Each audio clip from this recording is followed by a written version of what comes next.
السلام علیکم، welcome to اور یوٹیوب چینل۔ آج ہم بات کریں گے جادو کی اقسام۔ ہم 5 بڑے یہودی جادوگر کے بارے میں بات کریں گے: ابو عیسیٰ اصفہانی، ابراہیم ابو العافیہ، عاشر لیملن، سباتائی زیوی اور یعقوب فرینک کے بارے میں۔ تو چلو دوستو، اب ہم شروع کرتے ہیں ویڈیو۔ جادو کی اقسام۔ جادو کی 2 قسمیں ہیں۔ ایک قسم وہ ہے جو صرف تخیل، شعبدہ بازی، میجک ٹرک اور نظر بندی قید سے تعلق رکھتی ہیں۔ اس میں حقیقت کچھ نہیں ہوتی۔ جبکہ دوسری قسم وہ ہے جو حقیقت سے تعلق رکھتی ہے۔ اس کے اثرات انسانی جسم میں ظاہر ہوتے ہیں۔ بڑے یہودی جادوگر۔ یہودیوں کے یہاں روحانیات سے متعلق علوم کو قبالہ کہا جاتا ہے۔ جب کسی انسان کو آزادی نہیں ہوتی اور وہ کسی دوسرے کے حکم پر مجبوری میں کام کرتا ہے، انہیں اپنی مرضی سے جینے کی آزادی نہیں ہوتی۔ جب انسان کو سامان کی طرح خرید بیچ کر ان سے زبردستی کام کرایا جائے، اسے قبالہ کہتے ہیں۔ لیکن یہ روحانیات وہ نہیں جس کا تصور اسلام میں ہے۔ یہودیوں کی روحانیات کا بڑا حصہ شیطانیات، سفلیات یعنی غریبی اور جادو سے ہے۔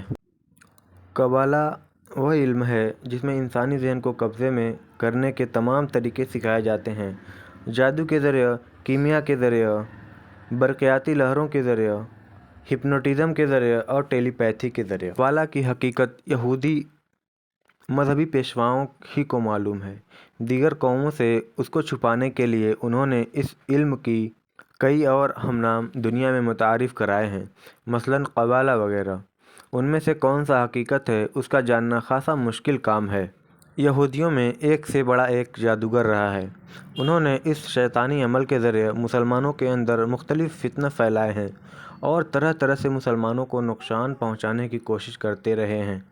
اس تفصیل کو بیان کرنے کا مقصد یہ ہے کہ مسلمان ان یلغاروں سے قرآن و سنت کی روشنی میں اپنی حفاظت کے بندوبست کریں تاکہ اللہ اور اس کے رسول صلی اللہ علیہ وسلم کے دشمن نامراد ہوں۔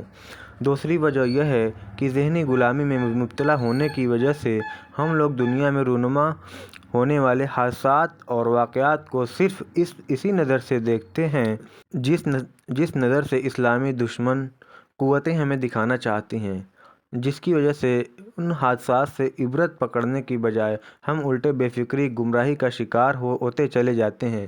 ابھی جن افراد کا تذکرہ کیا جائے گا، یہ سب وہ ہیں جو ظاہراً کچھ اور تھے جبکہ حقیقت میں کچھ اور۔ ہمیں چاہیے کہ دین کے دشمنوں سے ہوشیار رہیں، خواہ وہ کہیں بھی چھپے ہوں۔ ان پر اسرار اور شخصیات میں چند نام یہ ہیں: ابو عیسیٰ اصفہانی۔ یہ 8ویں صدی عیسوی کے اوائل میں تھا۔ یہودیوں کا دعویٰ ہے کہ خلافت بنی امیہ کے دور میں مسلمانوں کی باہمی خون ریزی اسی کے باطنی تصرفات کا نتیجہ تھی۔ عاشر لیملن۔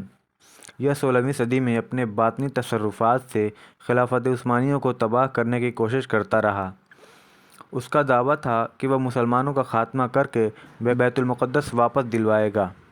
سباتائی زیوی۔ سباتائی زیوی 1626 عیسوی میں سہرنا، موجودہ ازہر، ترکی میں ایک تاجر خاندان میں پیدا ہوا۔ اس کا باپ یورپ کی 2 بڑی تاجر تنظیموں کا نمائندہ تھا۔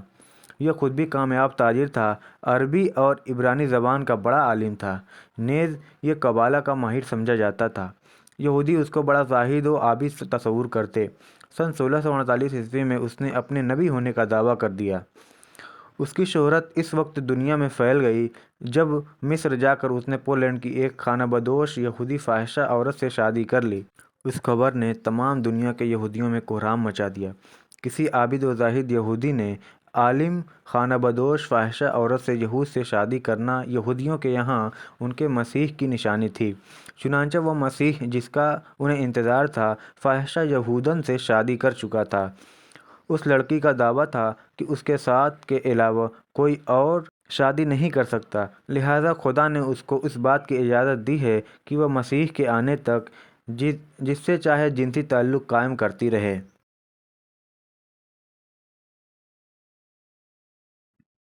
سباتائی زیوی یہودیوں کو تمام مذہبی قیدوں سے آزاد کر دیا اور تمام شریعت کو ختم کرنے کا اعلان کیا۔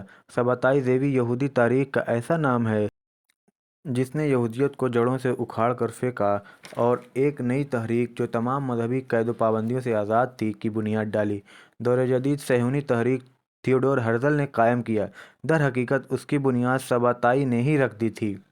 خود ہرزل سباتائی کا عقیدت مند تھا۔ یعقوب فرینک کی پیدائش 1226 میں یوکرین میں ہوئی۔ یہ بھی غیر معمولی روحانی قوتوں کا مالک تھا۔ یوکرین چھوڑ کر ترکی آ گیا اور دونما کارکن بن گیا۔ دونما یہودی اکابرین کی وہ جماعت ہے جو جادوئی تصرفات کے ذریعے خلافت عثمانیہ کو توڑنے کی کوشش کر رہی تھی۔ یہی روحانی اکابرین تھے جو 19ویں صدی میں خلیفہ عبدالحمید ثانی کے پاس فلسطین کی خریداری کا سودا کرنے کے لیے گئے تھے۔ اس وفد کا سربراہ کراسوہ آفندی تھا۔ یہ آفندی تنگ ملت، تنگ دین اتاترک مصطفیٰ جمال پاشا کا مربی تھا اور یہی آفندی تھا جو خلیفہ کے پاس خلافت کے خاتمے کا پروانہ لے کر گیا تھا۔ ان کے علاوہ متعدد مشہور یہودی جادوگر تاریخ میں ملے ہیں جو اس درجے تک پہنچے کہ انہوں نے اپنے مسیح ہونے کا دعویٰ کیا۔ اپنے جادوئی تصرفات کو عالم اسلام کے خلاف استعمال کرتے رہے۔ تو یہ تھی گائز جادوئی اقسام کی اسٹوری۔ اب ہم آگے کوئی نئی اسٹوری کے ساتھ آئیں گے۔ آپ لوگ ہمارے چینل کو لائک، شیئر اور سبسکرائب کریے اور کمنٹ بھی کریے۔